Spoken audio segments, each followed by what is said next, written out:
একজোড়া ছাতিম গাছ না থাকলে জগৎ বিখ্যাত বিশ্বভারতী বিশ্ববিদ্যালয় গড়ে উঠতো কি কে জানে। শান্তিনিকেতন আর বিশ্বভারতীর ইতিহাসের সঙ্গে ওতপ্রোত জড়িয়ে ওই একজোড়া ছাতিম গাছ। রায়পুরের জমিদারদের বাড়ি থেকে ফেরার পথে ফাঁকা মাঠের মাঝে একজোড়া ছাতিম গাছ দেখতে পেয়েছিলেন মহর্ষি দেবেন্দ্রনাথ ঠাকুর। তার মনে হয়েছিল ওই ছাতিম তলাই তার সাধনার জন্য আদর্শ জায়গা। ওই ছাতিম তলা এবং তার সংলগ্ন একটি একতলা বাড়িকে কেন্দ্র করেই 20 বিঘা জমি রায়পুরের জমিদারদের থেকে মৌরসি পাট্টা পান দেবেন্দ্রনাথ ঠাকুর। জায়গাটার নাম রাখেন শান্তিনিকেতন। এই শান্তিনিকেতন আশ্রম পরিচালনার জন্য দেবেন্দ্রনাথ ঠাকুর একটি ট্রাস্টি বোর্ড গঠন করেন।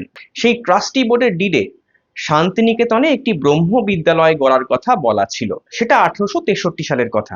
এরপর রবীন্দ্রনাথ ঠাকুর তার বাবার কাছে অনুমতি চেয়ে মাত্র 5 জন ছাত্রছাত্রী নিয়ে 1901 সালে এই শান্তিনিকেতনেই গড়ে তোলেন একটি ব্রহ্ম বিদ্যালয়। সেই প্রতিষ্ঠানকে কেন্দ্র করেই 1921 সালে গড়ে ওঠে বিশ্বভারতী বিশ্ববিদ্যালয়। ভিডিও দেখার ফাঁকে ফলো করুন টুক করে কলকাতার কলম্বাস নতুন নতুন গল্পের খোঁজে।